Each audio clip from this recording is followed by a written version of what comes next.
Hello friends, welcome back to another session of Lean Six Sigma Yellow Belt series.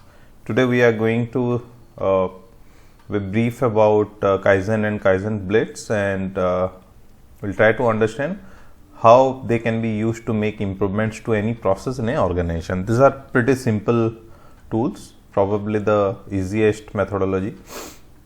So the first thing is Kaizen itself is not a tool to be used. It is a methodology which we use, and as you can see here, it is we try to depict what it means.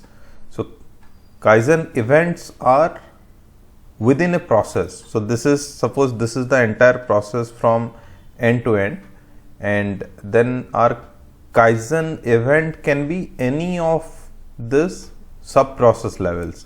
So suppose, for example, we are talking about an end-to-end customer escalation or customer care process, then we can say that how customer responds to us that we want to improve. So that can be one Kaizen event or Kaizen blitz, right? Another one can be where we say that our agents are not able to understand what customer is saying properly, so we will improve that sub process.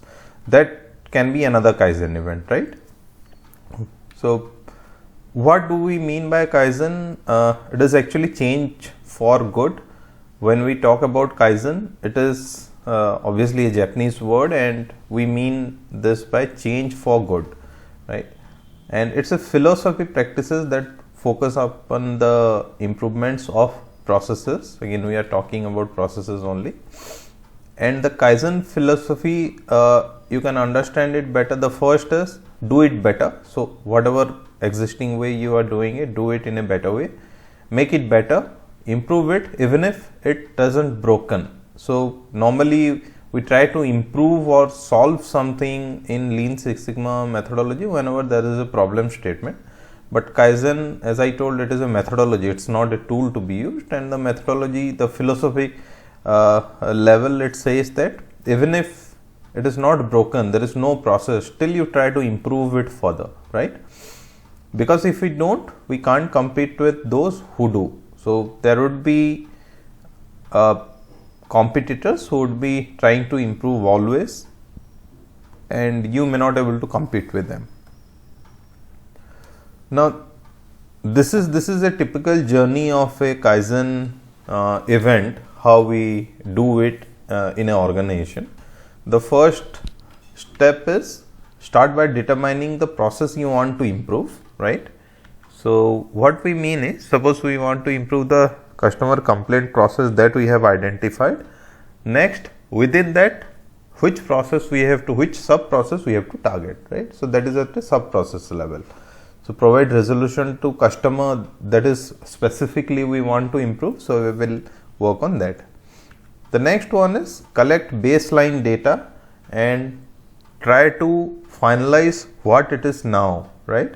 So for example, currently we say our for a hypothetical project, 35% customer says their issue is not resolved. That is the baselining, right? So we have to improve it further. We want to reduce this 35% to 0 if possible, right?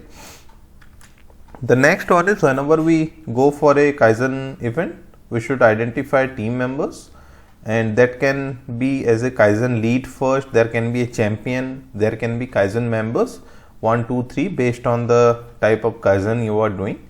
So the third step essentially is identify the team members. There are in-depth level of how would you identify a team member, what is a team member, what is the structure of team members, all these roles, responsibilities, all these things we will learn in the Lean Six Sigma Green Belt series. Then finally we initiate the Kaizen event, that is we facilitate the event.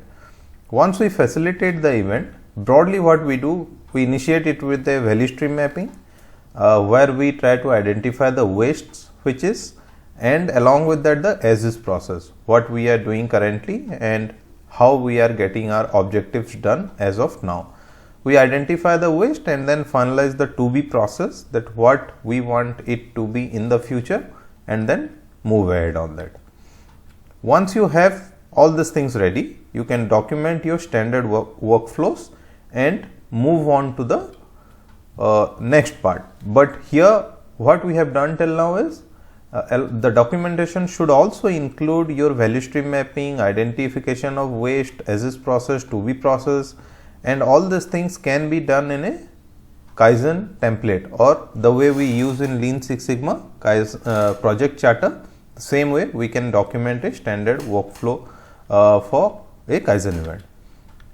Once we have it ready, we will train our employees, the persons who are going to be responsible to improve the process further, and try to understand that how they can do it, what are their challenges, and then train them.